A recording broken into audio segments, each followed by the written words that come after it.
우리가 하느님의 이 뜻대로 살아가고 악마의 유혹에 빠지지 않으려면은 돈에 대한 유혹, 명예에 대한 유혹, 권세에 대한 유혹, 하느님이 계실까 안 계실까에 대한 신앙에 대한 유혹, 이걸 빠지지 않으려면 우리는 항상 기쁘게 살아야 돼요. 근데 기쁜 사람은 어떤 사람이 기쁘냐면 긍정적인 사람이 기뻐요. 또 어떤 사람이 기쁘냐 하면은 정말 마음을 욕심이 없는 사람이 기뻐요. 욕심이 꽉 차 있는 사람, 자식 출세하기를 바라는 사람, 돈을 많이 벌기를 바라는 사람, 그냥 높은 자리에 올라가기를 원하는 사람, 이런 욕심이 있는 사람들은요 기쁘지 않아요. 마음을 완전히 비우고 오늘 하루를 즐겁게 사는 사람. 여러분들 영어로, 내가 좀 유식한 말을, 영어로 선물이 뭐냐면은 프레젠트예요. 근데 오늘이라는 뜻도 영어로 프레젠트예요. 오늘은 하느님이 주신 선물이에요. 오늘은 과거, 지나간 과거 여러분들 묻지 마세요. 아무리 과거를 돌이키려고 해도 과거는 돌이킬 수가 없는 거예요. 과거에 연연하는 사람들 우울증에 걸려요. 그 다음에 미래에 대해서 미리 걱정하지 마세요. 여러분들이 아무리 걱정해봤자 여러분들이 걱정하는 게 95%는 일어나지 않을 거래요. 전혀 일어나지 않을 것에 쓸데없는 걱정을 하고 있는 거야. 제일 중요한 건 오늘을 즐겁게 사는 거야. 밥 3끼 먹고 눈 콧구멍 2개 있는 게 얼마나 여러분들 감사한 줄 아세요? 콧구멍이 얼마나 2개 있는 게 감사하냐면은, 눈 2개 있는 것도 감사하지만 콧구멍 2개 있는 게 얼마나 감사하냐면은, 이 콧구멍이요, 숨을요, 이 냄새를 맡는데요, 한쪽만 4시간을 맡는 거예요. 그리고 4시간이 딱 지나고 나면 한쪽이 교대를 해요. 반대쪽이 냄새를 맡는 거예요. 만약에 김치찌개 동시에 2 콧구멍으로 다 맡으면 기절해. 그러니까 여러분이 콧구멍 2개 있는 것만 해도 얼마나 감사한 건지 몰라요. 지금 여기 손가락 10개, 발가락 10개 가지고 콧구멍 2개, 눈 2개 갖고 오신 분들은요, 무조건 기쁘게 살아야 되는 의무가 있는 분들이에요. 하나님이 다 주신 거예요. 자, 그리고 난 다음에 우리가 유혹에 빠지지 말려면 끊임없이 기도해야 돼.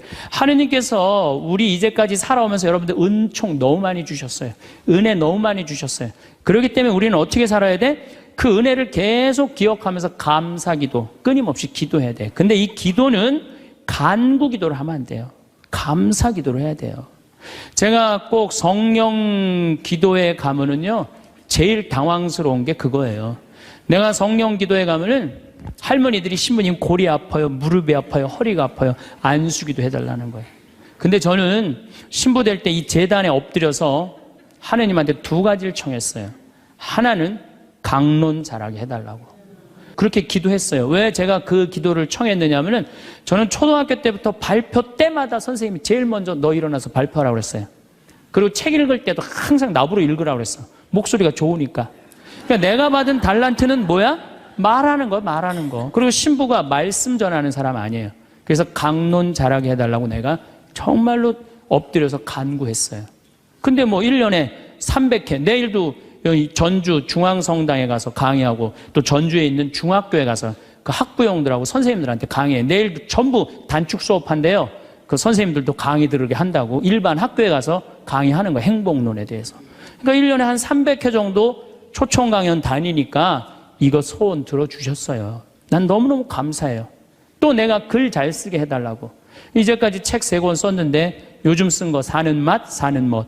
이거 정말로 많은 분들이 행복하다고 참 전화가 많이 와요. 독자들한테.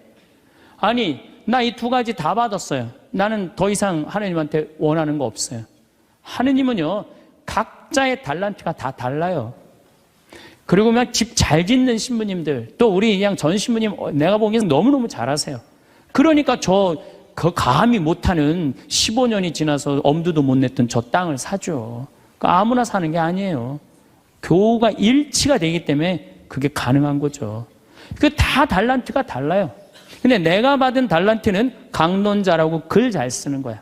나는 치유의 은사를 받지 않았어요. 근데 그냥 갈 때마다 그냥 내가 그냥 성령 기도에 갈 때마다 그냥 그것도 70, 80 그냥, 아니 70, 80 썼으면요 골 아파요 당연히요. 무릎 아프고 허리 아파요 당연히. 그걸 그냥 와갖고 하느님이 그냥 신부님이 그냥 허리 아프니까 그냥 안수 좀 해달라고 그러면 그 나요. 80년 동안 쓴 거를. 그럼 난 또 착하니까 해주긴 해줘요. 할머니 머리에 손을 얹고, 아니 뭐 치유의 은사는 없으니까 머리에 손을 얹고 뭐라고 기도하냐면은, 하느님 이 할머니 골이 아프답니다. 그런데 눌러줘요. 그런데 저는 치유의 은사가 없는 게 확실해요. 우리 신부님은 정말로 이 안수의 능력이 있으신 것 같아. 이쪽 쓰러진다, 이쪽 100명 막 쓰러지고. 나는 그렇게 20년 동안 안수 기도를 했는데 쓰러진 사람이 한 명도 없어요. 아이, 정말이에요, 정말. 쓰러진 사람 한 명도 없어요. 그리고 내가 안수 기도를 하면 누르면 내가 느껴요. 내 손에서 아무것도 안 나가는 게 느껴요, 누르고 있으면. 뭐가 나와야지 눌러줄 거 아니야, 뭐가 나와야지. 그래서 내가 3년 전부터 안수 기도를 안 하는 거예요. 왜 안 하느냐면은 아무것도 안 나오는데 누르고 있는 나도 한심하고, 또 아무것도 안 나오는데 머리 디미는 교우들도 불쌍하고. 그러니까 서로 편안하자 이거예요. 내가 내일 모레 대전 대화동 성당에 강의를 가는데 신부님이 너무 고맙더라고. 아주 목소리가, 나 아직 얼굴을 못 뵀는데 신부님이 그러더라고. 저녁에 강의 끝나고, 이제 여기는 내가 미사를 하고 강의를 시작했지만 거기는 강의가 끝나고 미사를 봉헌한대요. 그리고 안수기도가 있대요. 근데 신부님이 너무 고맙게 날 아시는 것 같아. 안수는 당신이 하겠다고. 고맙다고 그랬어요. 어쨌든 하여튼 제가 재작년에 2009년에 미국 북동부 성령대회가 있어요. 근데 여러분들 참 미국 교우들이 참 열심히 해요. 특히 성령대회는요, 한국의 성령대회하고 분위기가 틀려요. 정말로 열심히 해요. 갔는데 첫날 800명이 왔는데 교우들이 그냥 내 강의고 화가 나십니까? 라는 주제로 강의를 했는데 너무 재밌게 들었어요. 또 그날따라 강의가 잘 되더라고요. 그때 둘째 날에는 막 사람들이 전화를 막 한 거야. 야, 한국에서 조그만 신부가 왔는데 너무 재밌다. 그래갖고 둘째 날은 1200명이 늘은 거예요. 그런데 성령대 19년 활동한 늘어난 적이 처음이라는 거예요. 그런데 점점 나는 불안한 거예요. 점점 성령대 하이라이트를 향해서 가는 거야. 성령대 하이라이트는 뭐냐면 치유의 안수의 절이야.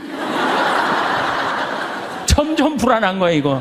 아니 내 손에서는 아무것도 안 나오는데 이게 아무 능력 없는 거 탈로가 나게 생긴 거야. 그런데 그때 같이 갔던 신부님이 청주교구 베네딕토 신부님이라고 있으세요. 전국 성령 주치도 신부님이세요. 근데 그분은 내가 뵈니까 치유 은사가 있어요. 그러니까 나는 말씀의 은사가 있지만 그분은 치유 은사가 분명히 있는 분이야. 그래서 나한테 오지 말고 박신부님한테 가라. 그것도 나하고 본명도 같아. 베네딕토. 박신부님한테 가라. 그리고 난 도망갔어요, 사실은. 그런데 그 예절을 저 강당 뒤에서 보는데요, 정말 은혜롭더라고요. 나는 죽었다 깨어나도 그렇게 못해요. 근데 그때 200명이 났어요. 정말로 내가 다음에 갔는데도 그때 치유됐다는 사람 너무 많이 만났어요. 그건 하느님의 성령 특별한 은혜가 있었던 거지. 그래갖고 이제 박 신부님 덕분에 내가 잘 마치고 이제 한국에 이제 돌아왔어요. 2010년이 됐는데 미국 북동부 성령대에서 또 전화가 왔어요. 올해 또 와달라는 거예요. 내가 화를 냈어요. 왜 자꾸 날 부르느냐. 그거 부담스럽거든요. 굉장히 큰 대회니까. 아니 내 손에서 아무것도 안 나온다는데 왜 자꾸 부르느냐. 좀 이 손에서 능력 나오는 신부님들 불러라. 그랬더니 그 교우들이 위원들이 하는 말이, 신부님 걱정하지 말라고. 신부님은 손에서 안 나오는 대신 입에서 나오니까 걱정하지 말라고.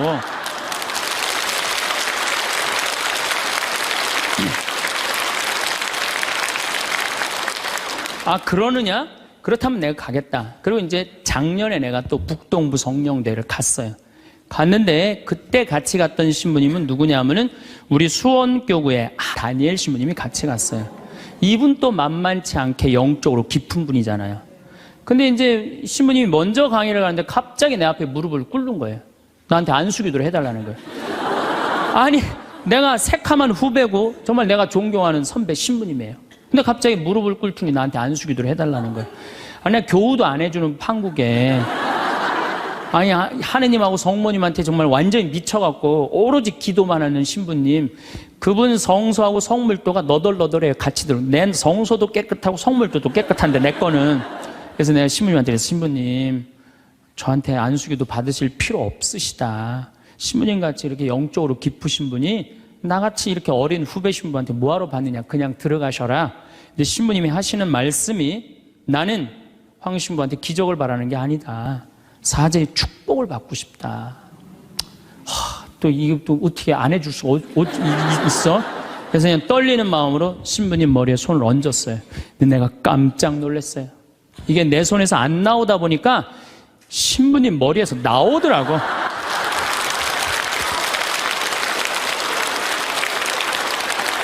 아니, 정말로 성령의 기운이 느껴지는 거예요. 정말로.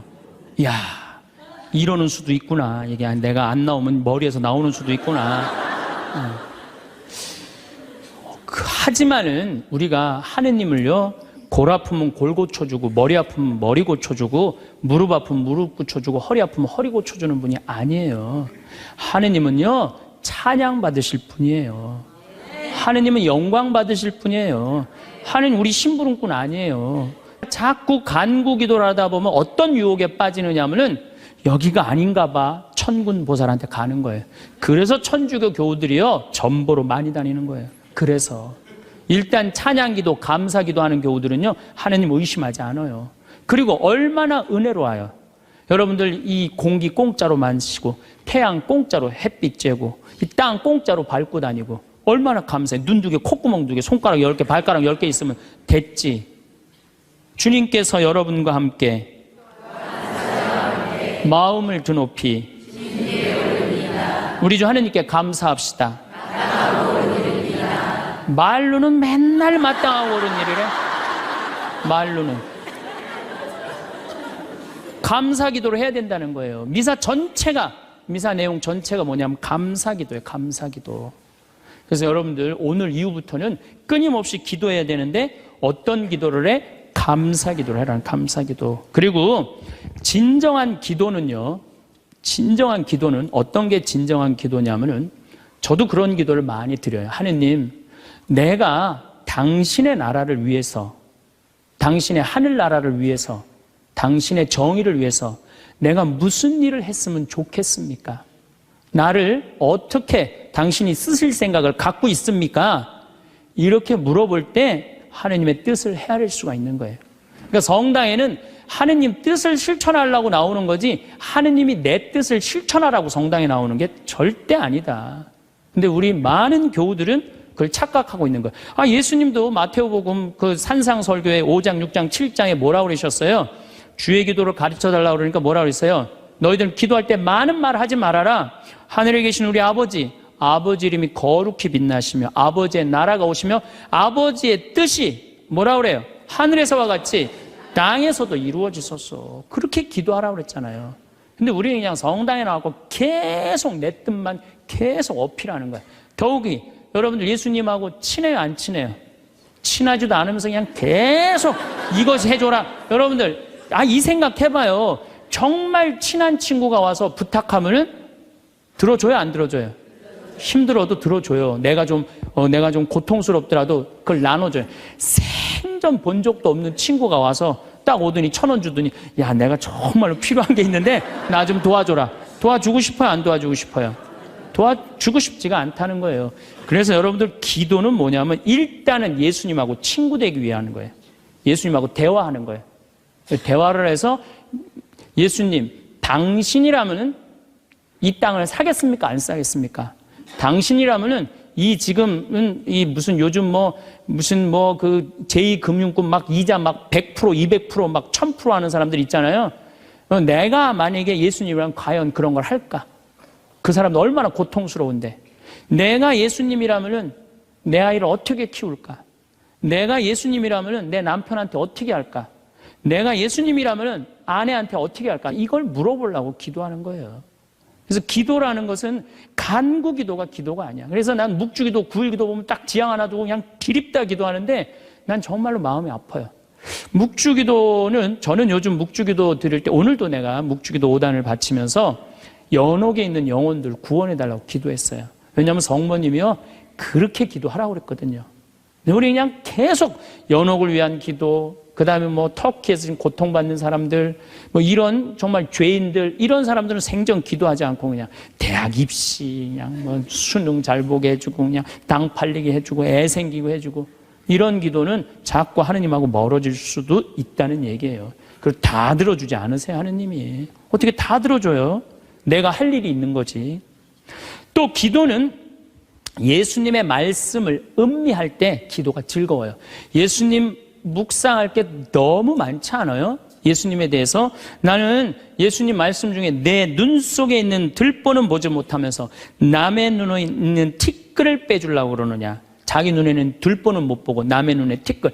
이거 내가 살아오면서 나도 그렇겠지만은 정말로 많이 봐요, 우리가. 그래서 나의 잘못, 나의 험, 나의 약점, 이거를 항상 볼 수 있도록 노력해야 되는데 우린 그런 걸 안 해요. 예수님 말씀 틀린 말 하나도 없어요. 사람이 안식을 위해서 있는 것이 아니라 안식일이 사람을 위해서 있는 것이다. 이것도 얼마나 멋있어요. 저는 요즘 오늘 뭐 국회 통과했다고 그러더라고요. FTA. 근데 난 판단이 안 서요. 왜냐하면 이거 FTA 누가 시작했냐면 노무현 대통령이 시작했어요. 그때는 한나라당이 쌍수를 들고 반대했어요. 그때 이번에는 이명박 대통령 FTA 하니까 이번에 민주당이 쌍수를 들고 반대했어. 나는 누가 옳은지 구분이 안 돼. 그러니까 믿음이 안 가는 거예요. 믿음이 안 가는 거예요. 나는 정말로 사람을 위한 일이 뭔가, 예수님이 과연 어떤 의미에서 이런 말씀을 했는가, 참 묵상할 거리가 너무 많죠. 또 너희들 무엇을 먹을까, 무엇을 입을까, 무엇을 마실까 걱정하지 말아라. 하늘에 나는 새도 다 먹여줄 거다. 그리고 내일을 걱정하지 마라. 내일 걱정은 내일이 할 것이다. 그날 고생은 그날로 충분하다. 여러분들 오늘 하루 종일 일하고 여기 오신 분들 많으시죠? 얼마나 피곤해. 가서 씻고 누워서 그냥 쉬고 싶은데 여기까지 온 분, 예수님, 내가 지금 예수님 이 자리에 있으면은 이 말 하고도 남았을 것 같아. 너희도 오늘 고생으로 충분한데 내일 걱정하지 말아라. 내가 다 알아서 해줄게. 예수님 분명히 그랬을 거예요. 이 말씀을 내 마음 안에 살아 움직일 때 여러분들은 진리가 너희를 자유롭게 하리라 처럼 정말로 자유롭게 살 수 있어. 근데 예수님 말씀이 하나도 없어. 그냥 성서 하나 붙잡고 하루 종일 묵상해 본 적도 없고 일주일 내내 묵상해 본 적도 없어. 그냥 성서를 읽은 적도 없어. 그러면은 여러분들은 기도가 어려운 거예요. 점점 기도하는 방법을 잃어버리는 거예요. 고생하며 무거운 짐을 진 너희는 모두 나에게 오라. 내가 너희에게 안식을 주겠다. 얼마나 내 멍에는 가볍다. 얼마나 좋아요. 예수님 말씀을 가만히 묵상해 보면은요, 다 위로의 말이야. 내가 너를 너무 사랑하니까 걱정하지 마라. 내가 있는데 뭐가 그렇게 걱정이 많으냐. 전부 그런 내용이에요. 함께 하겠다. 내가 너희와 함께 하겠다. 나는 너를 이제 종이라 부르지 않고 뭐라고 그랬다? 벗이라고 부르겠다. 예수님 행하신 행적을 봐요. 가난한 사람, 팔 하나 없는 사람, 눈 먼 사람, 귀 먼 사람, 나병으로 고생하는 사람, 또 죄 속에 있는 죄녀, 창녀, 가늠한 여인, 이 세상에 오셔서 그런 버림받고 고통받는 이들 속에서 사시다 가셨잖아요. 그러니까 그분 삶을 가만히 이렇게 드라마를 보듯이 쫙 보면은 이거 끊임없이 기도할 수 있어요. 해도 끝이 없어. 예수님의 삶을 묵상한다는 게. 그러면은 그 안에서 예수님과 하나 되면은요, 그 다음 단계, 더 높은 단계 기도를 할 수 있어요. 근데 맨날 이거 달라, 저거 달라, 요거 해달라, 저거 해달라 그러면요, 그 사람은 깊이 신앙생활을 할 수가 없어요. 그럴 것 같아요? 안 그럴 것 같아요? 그렇죠? 이미 너희들 필요한 거 하느님 아버지가 이미 알고 있다. 그러시지 않으셨어요? 예수님이 그러셨거든요. 예수님 말씀은 되씹으면 되씹을수록 깊은 맛이 나요. 그래서 기도라는 건 뭐냐면 영적인 하느님을 느끼는 거예요. 영적인 하느님을 느끼는 거. 자, 우리가 기도가 구송 기도가 있다고 그러죠? 그 다음에 무슨 기도가 있어? 묵상 기도가 있죠? 그 다음에 무슨 기도가 있냐면 관상 기도가 있어. 관상 기도. 그 다음에 이제 어려운 단계로 넘어가면 일치의 기도가 있어요. 그게 무슨 기도냐면은 성당에 앉아서 하느님을 느끼는 거예요. 온 우주에 시편 19편 그 말도 소리도 비록 이야기 없어도 온 세상으로 퍼져나간다는 하느님을 느끼는 거야. 그러면은 성당에 1시간 앉아 있어도 1분 지나가는 것처럼 후딱 지나가요. 어떨 때는 3시간도 후딱 지나가요. 하느님을 느끼는 거냐.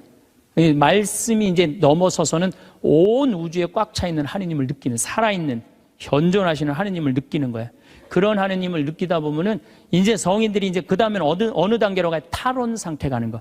온전히 하느님을 느끼는, 희열을 느끼는 거죠.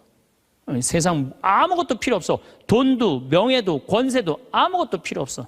내 하느님만 내 안에 살아있다면 모든 게 행복한 거야. 그래서 끊임없이 기도하면 악마의 유혹에 넘어가지 않는다는 거예요. 그래서 여러분들은 이제 제가 제일 걱정인 게 50살 되신 분들 60년 남았어요. 아니 어제 발표 나왔잖아요. 2040년에 평균 연령이 몇 세라고? 90살이에요. 그럼 여러분들 지금 50살 되신 분들 2040년이면 몇 살이냐 하면은 80살이에요. 80살이면 그때 가면은 또 늘어날 것 같아요? 안 늘어날 것 같아요? 또 늘어나요. 그래서 110살이에요. 그러면은 남은 60년 동안 내가 영적인 인간으로 살 거냐, 육적인 인간으로 살 거냐, 늙어서 어떻게 할 거야? 힘도 없는데 기도라도 열심히 해야지. 그래서 제일 좋은 기도는 뭐냐면은 제가 여러분들한테 청하는 건 뭐냐면은 기도 공동체 단위라는 거예요.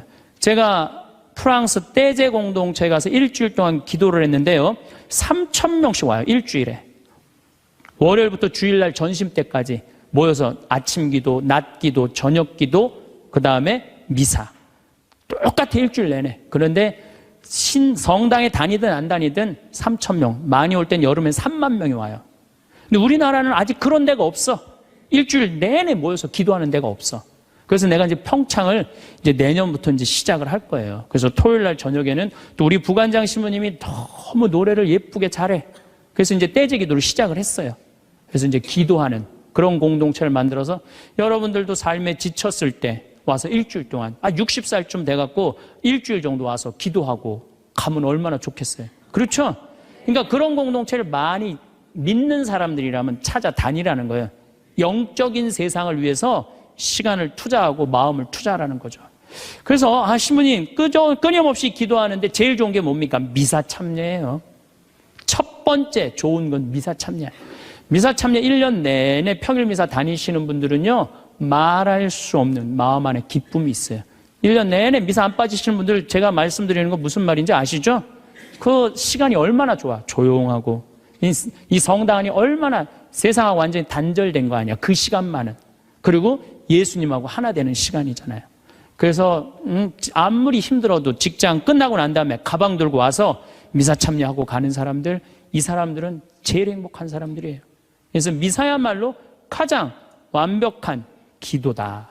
그래서 여러분들 주일 미사 말할 것도 없고 평일 미사 시간 내서 오시면요 하느님께서 이끌어 주셔요.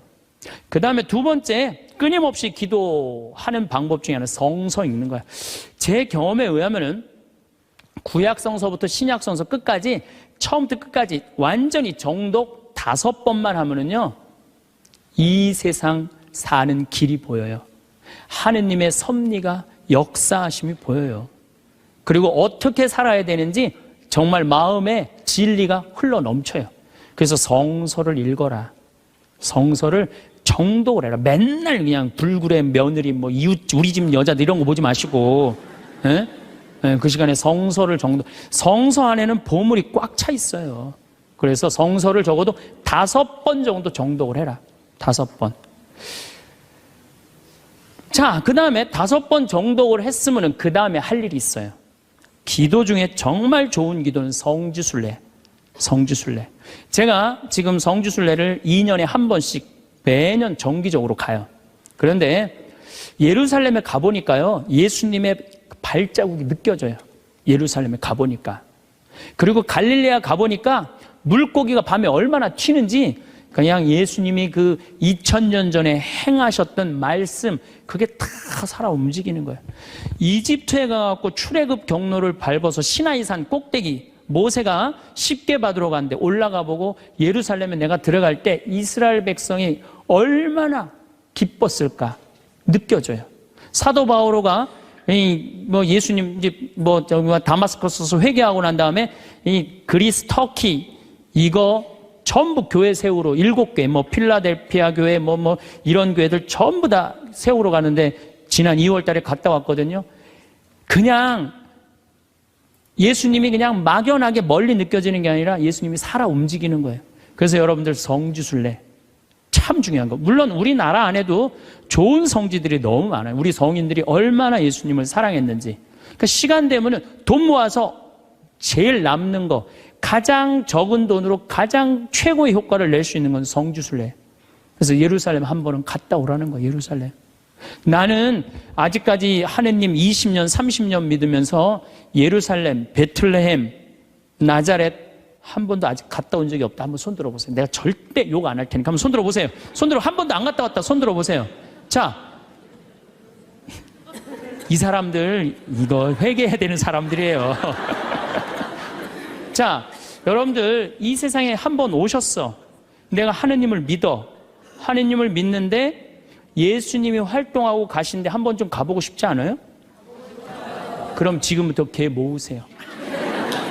개 모으셔갖고 나는 우리 뭐 여의도 순복음교회가 한 번 거기 성주순례를 갔는데 몇 명이 한 3,000명이 갔다. 3,000명. 3,000명이. 여러분들도 우리 능평성당 내가 있을 때 어른들 700명 갔잖아요.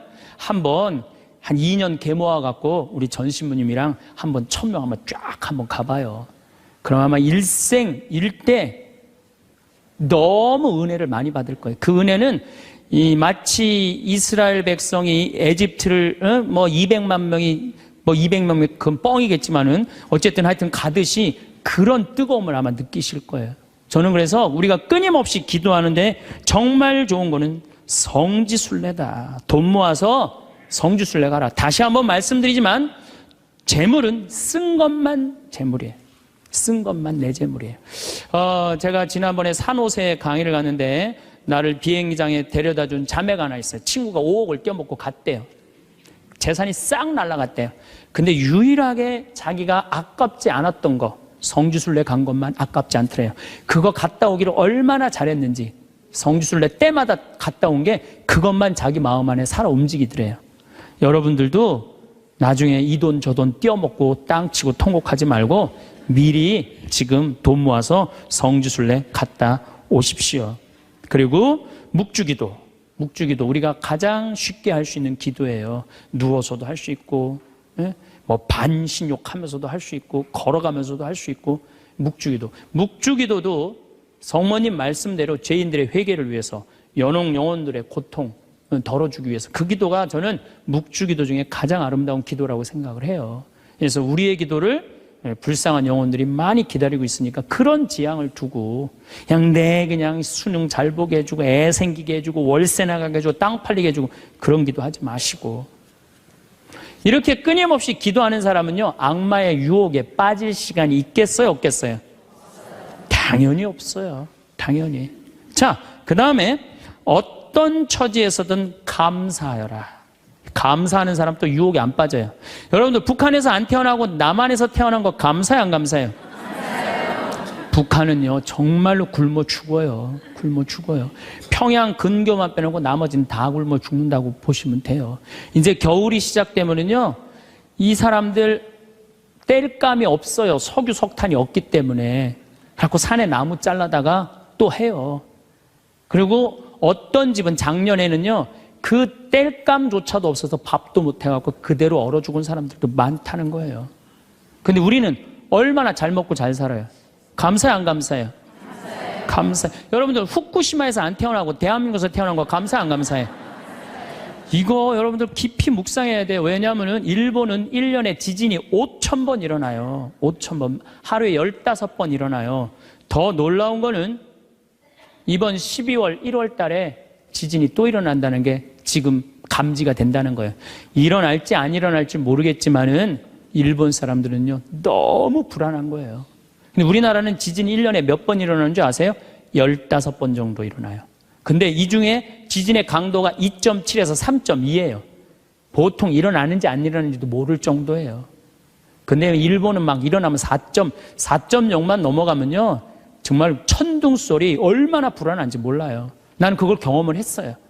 지진이라는 게 무시무시해요. 근데 우리는 아무런 그런 게 없이 살잖아요. 이번에 이 터키 지진 일어났죠? 지진 일어났는데 여진이라고 그래요. 한 번 꽝 하고 난 다음에 계속 흔들리는 게 1500번 일어나는 거, 1500번. 근데 우리는 얼마나 행복한 나라에서 살아. 그런데 왜 자살률이 세계 1위냔 말이야. 국민들이 욕심이 많아서, 욕심이. 이유는 딱 한 가지예요. 욕심이 너무 많아요.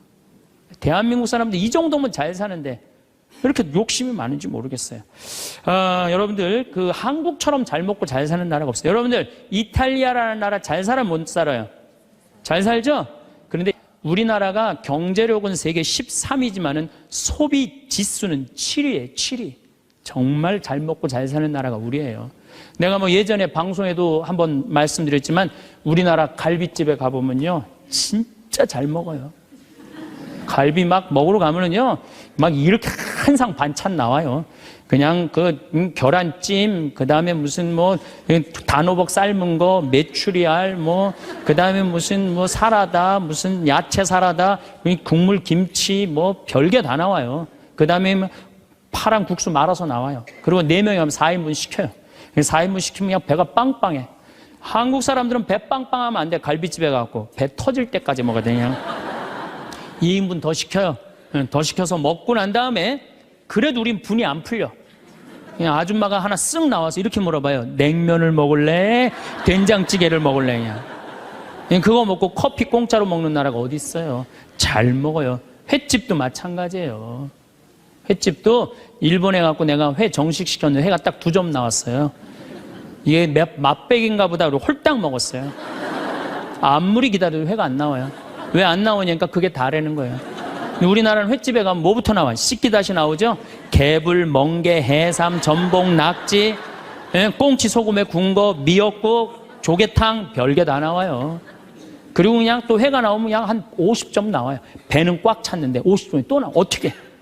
먹는 방법이 있어요. 상추에다가 회를 올려요. 그 다음에 마늘하고 고추하고 된장을 찍어갖고 상추를 동그랗게 말아요. 그 다음에 목구멍으로 밀어 넣는 거예요. 보면 계속 목구멍까지 찼어. 그래도 분이 안 풀려. 어떻게 하느냐면은 매운탕 또 시켜 밥 한 그릇 또 해갖고. 그런데도 왜 자살률이 세계 1위냔 말이에요. 왜 15,400명이 죽냔 말이에요. 1년에 하루에 42명씩 자살을 하냔 말이에요. 우리나라에. 욕심이 너무 많아서 그래요. 이 정도면 잘 살지 않아요? 이 정도면 잘 살지 않아요? 여러분들 우리 여기 할머니들 1959년에 우리나라가 UN 120개 국가 중에 GNP가 몇 위였느냐면 119위였어요. 1959년에. 꼴등이야, 꼴등. 그때는 정말로 똥구멍이 찢어지게 가난하게 살았어요. 똥구멍이. 다시 한번 똥구멍 찢어지는 거 얘기해 드릴게요. 9월에 추수하면 2월에 먹을 게 떨어져요. 보리는 5월에 피는데. 그러면 그냥 무슨 칡해서 먹고 쑥해서 먹고 그것도 안 되면 4월 달에 소나무 속껍질 벗겨요. 햇빛에 말려갖고 갈아갖고 쌀은 요만큼, 소나무 껍질은 이만큼. 그러니까 밥을 줘서 먹으면 등짝에 붙었던 배가 쑥 나와요. 얼마나 좋아. 근데 문제는 이 섬유질은 소화가 안 돼요. 수분만 빠지고 다시 딱딱하게 대장에 가서 돌덩어리가 되는 거야. 똥을 넣으면 부드러운 똥이 나오는 게 아니야. 이 돌덩어리가 나오는 거야. 근데 이 돌덩어리를 빼내니 집집마다 뒷간에서 똥구멍 찢어지는 소리가 그냥 이 집 저 집에서 막 나는 거예요. 그게 1959년에 있었던 일이에요. 1959년. 그런데 불과 60년 만에 이렇게 잘 살 수가 없어요. 이렇게 잘 살 수가 없어요. 여러분들 저는 요즘 그리스 보면서요. 정말로 내가 대한민국 사람이라는 게 얼마나 자랑스러운지 몰라요. 그리스라는 나라는 지금 BC 526조예요. BC 526조. 그런데 이거 그리스라는 나라 우리나라보다 훨씬 못 살아요. 우리나라보다 30이야. 경제 규모가 3분의 1밖에 안 되는 나라예요. 그리스라는 나라가. 그런데 이 나라가 전부 빚 갖고 사는 거, 빚 갖고. 애 셋 낳으면 일 안 해도 돼. 애 셋 낳으면 다 우유값까지 다 나와요. 양육비 다 나와. 대학 들어가갖고 뭐 3년, 4년, 뭐 1학년 다니다가 2학년 다니기 싫어하고 10년 후에 들어가면 그때도 공짜야. 끝날 때까지 공짜예요. 뭐 갖고? 빚 갖고. 그래갖고 좀 이제 이 빚이 이렇게 나라 빚이 많으니 허리띠 좀 졸라 매자 그랬더니 내 연금은 못 깎는다. 맨날 데모하는 거예요. 그 다음에 막 정부 기관에 전기 끊고. 그게 저러고 있는 거예요, 지금 아직도. 근데 우리나라는 1997년에 IMF 터졌을 때 어땠어요? 국민들이. 전부 뭐 했어요? 금 모았잖아요, 금.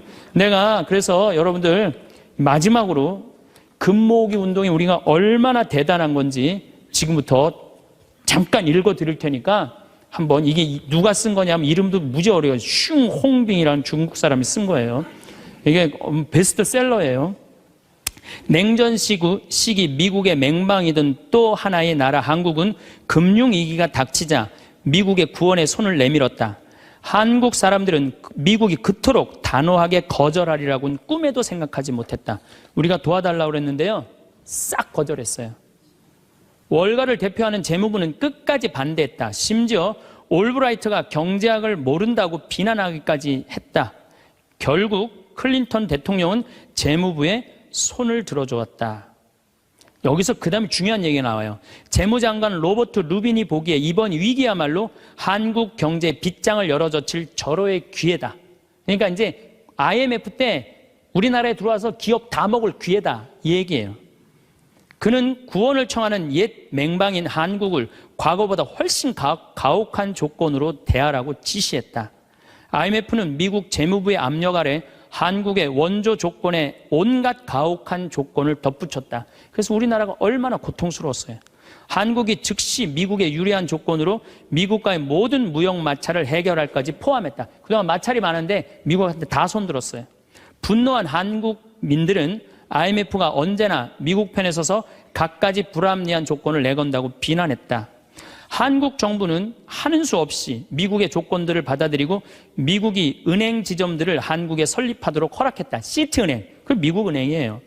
외국 기업들이 보유할 수 있는 상장회사의 지분은 원래는 26%라 이 운영권을 못 갖고 있었는데 그때 50% 상향 조절했어요. 외국인이 개인이 소유할 수 있는 기업의 주식 지분은 7%에서 50%로 늘어났어요. 그래갖고 외환은행 전부 다 론스타한테 뺏긴 거죠.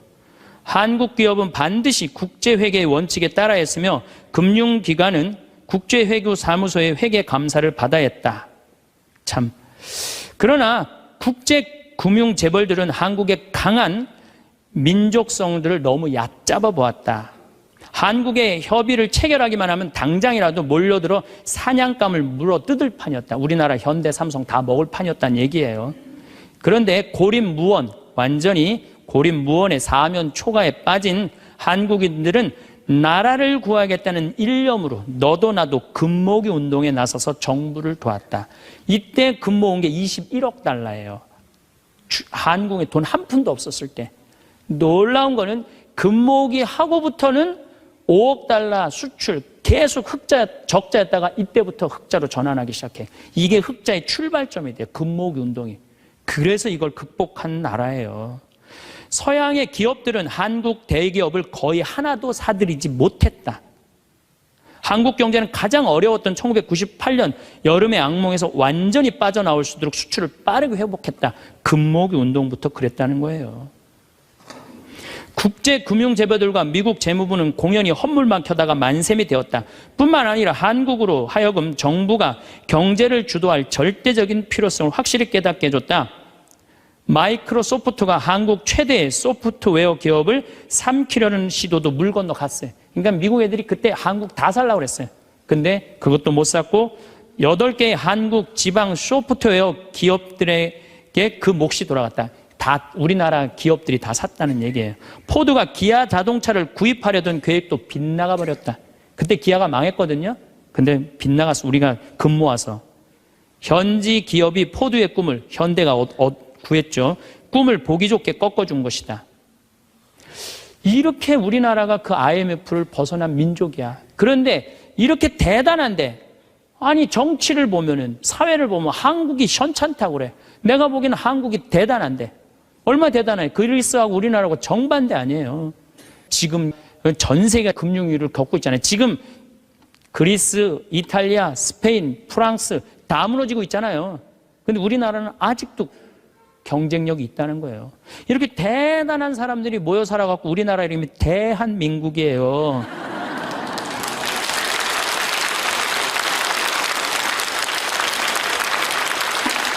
아니 그럼 이렇게 기가 막힌 나라에 살면서 국민들이 감사해야 될 거 아니야. 감사는 온데간데 없고 원망, 비난 맨날 이런 것만 있어요. 그러니까 국민들이 안 행복한 거야.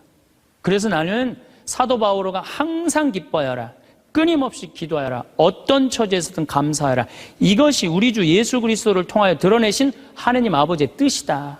그러니까 여러분들 신앙생활하는 사람은요 어떻게 해야 돼? 항상 기뻐하고 끊임없이 기도하고 어떤 처지에서든 감사해야 되는데 대한민국 처지는 괜찮다.